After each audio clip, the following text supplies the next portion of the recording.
But first, in the aftermath of the budget, we've been talking to you, the motorist. Once again, your costs have gone up overnight by something like £30 a year. What are you prepared to give up to keep your car on the road? After the budget, what economies are you likely to have to make in order to pay for your motoring? Well, being a doctor, I can't make many in my motoring. But in fact, I recently bought a car, this one, and in anticipation, I've got a smaller car. But to some extent, you know, family motoring will have to be cut down, yes. Probably use the car less, I think, but otherwise the same, you know. One has to get around. Well, I suppose I'll just have to do a lot less running around, and that would affect my business, like, you know. Probably none, actually, because I need the car so much. So you would pay up whatever price it goes to? I have to, no choice. Well, very few, because I drive mainly on a company, which makes life rather easy. Well, I think they'll have to sell the car anyway because it uses too much petrol. You're right. It's a sad fact, but for most of us nowadays, motoring is more a matter of money than amusement. Apart from buying a car and paying for the petrol, the biggest annual outlay is almost certainly for insurance. But how do the insurance companies arrive at the figures for premiums we have to pay? Premiums, incidentally, that have doubled in the last 6 years and are still rising. One reason for that is that repair costs have, if anything, gone up even faster.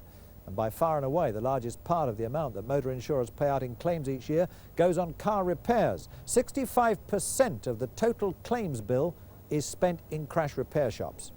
This is the Motor Insurance Repair Research Centre at Thatcham in Berkshire. It was set up 7 years ago to find ways to control or even to reduce the cost of repairing crashed cars. In their quest to save money, the insurers are now using a completely new and perhaps rather surprising research method, deliberately damaging brand new cars. Now, this is the Fiesta that I brought in. Not a scratch on it. Down there is our Bullet car. Now, what we're going to do is simulate precisely what could easily happen to you any day of the week. You pull up at the traffic lights, the guy behind is travelling a bit too fast, he suddenly realises you've stopped, he brakes a bit too hard, swerves into you and hits you 3/4 on in a 12-mile-an-hour shunt. All right? Right, seconds out. Wagons roll!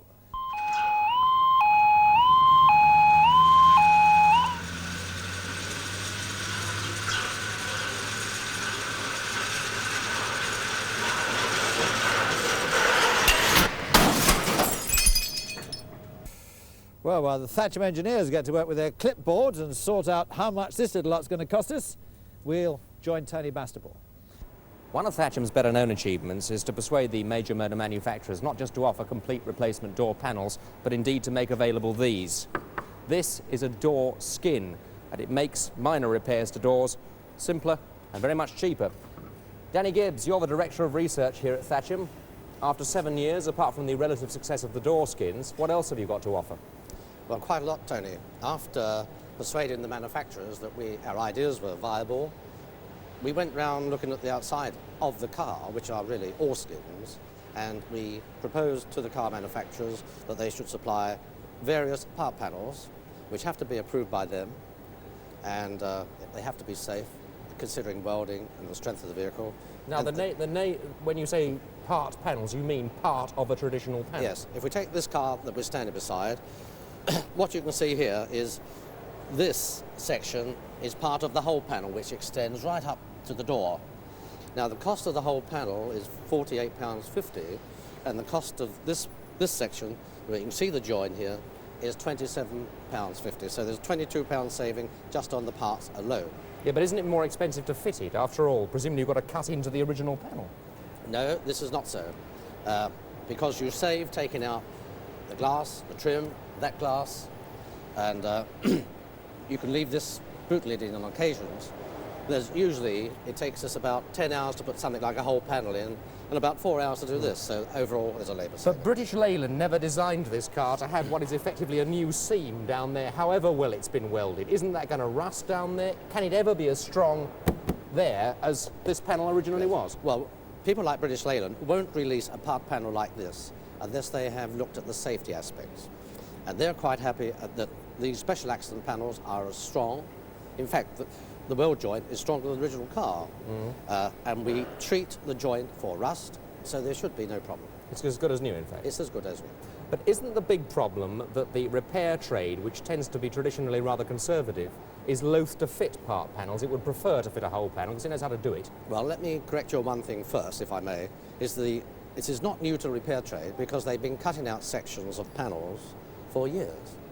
Now, there might be some reverse comments in the fact they like to fit the whole panels because it's more profitable for them. But of course, in order to help to keep premiums down, this saves a lot of money.